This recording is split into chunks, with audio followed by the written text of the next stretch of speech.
Sebelumnya Bu, izin memperkenalkan diri. Nama saya Ninoval Wijaya dari Kampus Umbri, Fakultas Prodi Sistem Informasi. Saya ingin wawancara. Ini tugas UAS tentang dukun atau syirik dalam Islam. Kalau boleh tahu mata kuliah apa ya? Mata kuliah itu apa Islam? Menurut Ibu, tradisi atau budaya apa yang masih dijalankan di wilayah sekitar masyarakat rumah Ibu? Konsepnya lebih ke kayak tentang perdukunan gitu ya. Bukan. Baik, kalau ditanya seperti itu, sebenarnya saya juga nggak tahu sih di lingkungan saya ini apakah masih ada yang pakai atau enggak.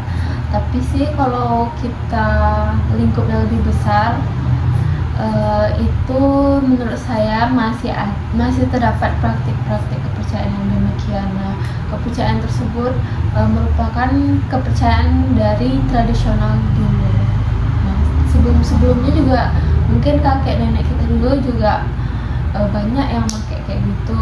Dan menurut saya juga kepercayaan itu contohnya itu ada animisme sama dinamisme. Nah, orang-orang percaya bahwasanya orang-orang yang punya kemampuan kayak bisa mengobati orang sakit, terus bagaimana penyakitnya hilang dan sembuh, serta bagaimana dagangan orang-orang selalu ramai. Namun saya masih ada praktik-praktik yang demikian, dan orang-orang tersebut juga percaya bahwasanya apabila mereka pergi ke dukun atau ke orang pintar, itu tuh karena si dukun tadi, karena mereka berobat ke dukunnya atau mereka datang ke orang pintarnya. Padahal menurut saya itu ya atas kehendak Allah Subhanahu Wa Taala aja sih. Boleh percaya boleh enggak, tapi menurut saya memang dari Allah Subhanahu Wa Taala yang menyembuhkan dan membuat melariskan dagangannya.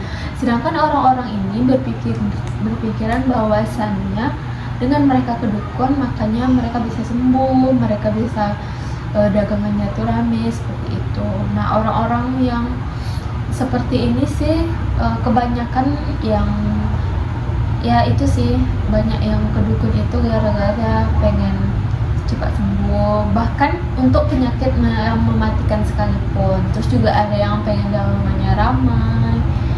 Terus ada juga sih, dampak negatif dari ilmu ini menurut saya itu bisa kayak penyalahgunaan ilmu. Kan banyak kejadian kan, bukannya malah bikin dagangan rame atau bikin sembuh, malah disalahgunakan kayak mau mencelakai orang, seperti itu sih. Sekian sih dari saya. Pertanyaan kedua tuh, ada atau tidak caranya untuk mempertahankan nilai-nilai budaya tanpa harus bertentangan dengan ajaran agama? Maksudnya yang boleh dalam Islam gitu istilahnya. Tadi kan sudah dijelaskan kalau misalnya percaya kepada dukun itu memang, apalagi kalau pengobatannya itu tidak berlandaskan agama Islam, itu udah jelas salah. Nah, menurut saya sih pada zaman Nabi dulu pengobatan dengan cara-cara Islami atau dengan sesuai ajaran Islam itu memang sudah ada. Contohnya kayak misalnya ruqyah seperti itu. Terus juga misalkan kita ada pengobatan pakai daun bidara kalau saya tidak salah. Nah, itu kan tidak menyalahi aturan dan memang sudah ada dan dibenarkan dalam Islam. Nah, menurut saya itu sah-sah saja asal misalnya berlandaskan dengan Islam sesuai Al-Quran dan hadis, dan juga percaya juga kalau misalnya Allah turunkan penyakit kita itu sebagai penggugur dosa, dan lagi Allah selain menurunkan penyakit pasti itu Allah juga turunkan obatnya gitu. Jadi menurut saya nggak apa-apa ya, karena selagi itu tidak bertentangan dengan ilmu Islam dan sesuai dengan ajaran Islam, karena dari pada zaman Nabi dulu sudah ada gitu sih menurut saya.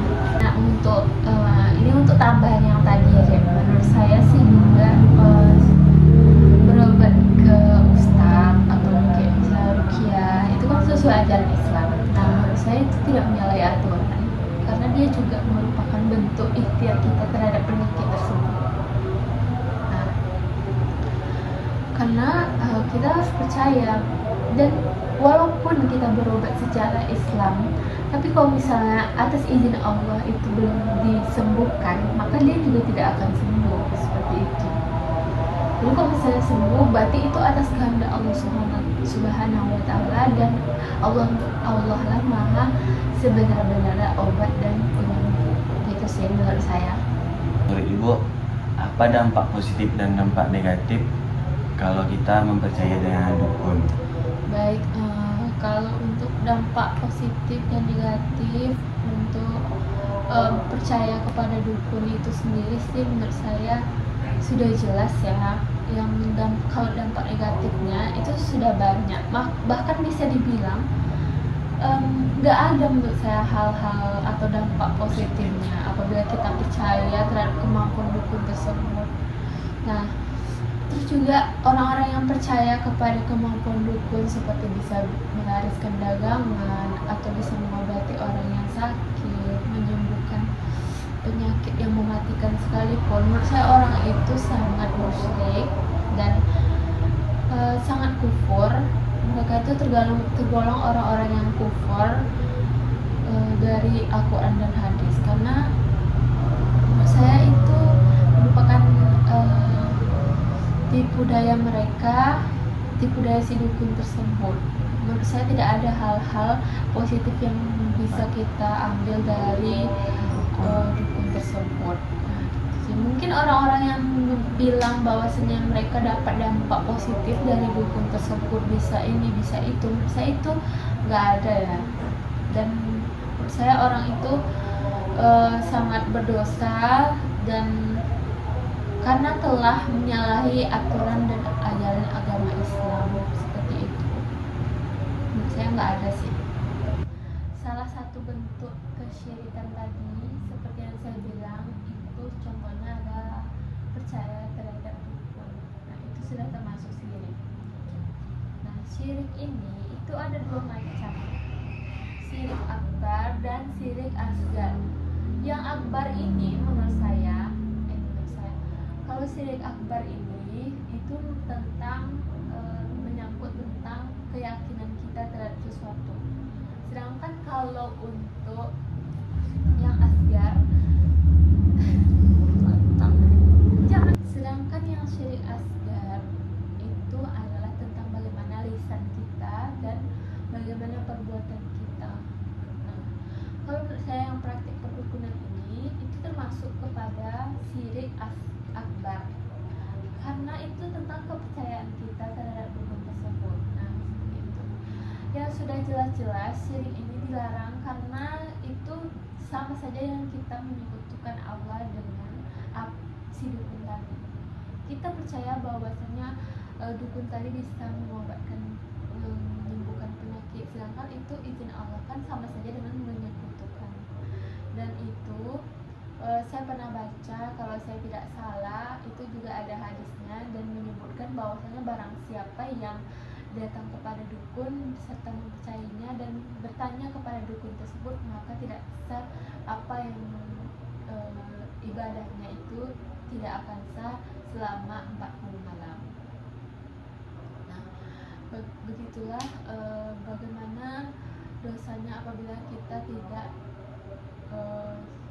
melakukan sesuatu tidak bersyaratkan dengan ajaran Islam, tidak melandaskan ajaran Islam. Kurang lebih seperti itu. Ya Bu. Nah, Bu, ini yang terakhir nih ya saya nanya. Okay. Kan jika ada nih dukunnya nih udah tahu nih jalannya salah, terus dia mau balik lagi ke jalan Allah, Ya, udah sadar gitu ya. Ya udah sadar. Tuh apa langkahnya Bu? Atau ada nggak dosanya tuh diampuni oleh Allah atau enggak gitu? Oke, kalau menurut saya pribadi sih, yang saya tahu Allah itu Maha Pengampun. Apapun bentuk hambanya dia nggak pilih-pilih. Maksudnya entah itu dari orang kaya kah, dari orang miskin kah, dari orang yang punya kah, dosa kah. dari orang yang beradakah enggak kah, nah, itu tuh Allah nggak pernah lihat gitu. Maksudnya Allah itu ngasih kasih sayang ke manusianya, ke umatnya itu nggak pilih-pilih, nggak dibedakan. Jadi menurut yang aku ketahui, dia tetap mengampuni apabila orang tersebut memang sudah benar-benar bertaubat. Kayak tadi dia kan kedukun kan, sudah sadar. Kalau menurut saya itu tetap diampuni dengan syarat dia benar-benar bertaubat dan tidak akan melakukannya lagi, karena ini tergolong dosa yang berat dan dosa syirik, menyekutukan Allah Subhanahu wa Ta'ala. Dan menurut saya apabila dukun tersebut atau orang yang bisa mengobati tapi jalannya salah tadi, dukun itu dalam keadaan dia meninggal, dia masih tidak bertaubat, itu menurut saya tidak akan diampuni dosanya, karena itu tergolong dosa yang berat dan tergolong dengan perbuatan syirik. Maka menurut saya itu tidak akan diterima. Dan